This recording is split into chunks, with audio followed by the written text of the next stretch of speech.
share ko lang itong binili ko na wireless microphone. Yan, para sa mga nagre-reels dyan, kagaya ko, bumili ako nito. Mura lang sa sa Shein ko siya binili. Meron din sa Shopee. Yan.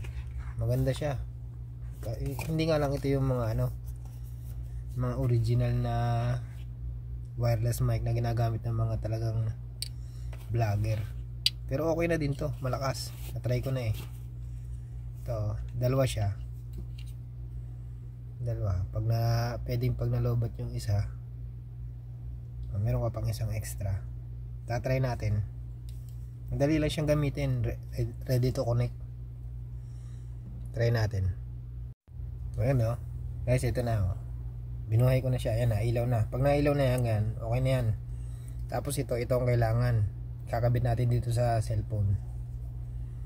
At pag saksak mo ang ganyan, diretso na yan. Try natin. Ayan. Ilaw na siya. Hindi naman yan. Nagbagong boses. Lumakas. Maganda to. Meron na to ito.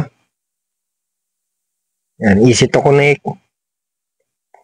Ultra low latency nakalagay dito. Tapos noise reduction. Tapos portable pa. Napakaliit. Napakahandi niyan.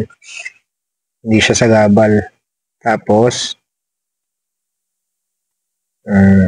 long range. Kahit medyo mapalayo ka, okay pa din. Okay nga. Magandang gamitin. Kaya sa mga dyan, mga content creator, try nyo na rin gumamit nito. Okay naman siya. Yun lang guys. Salamat.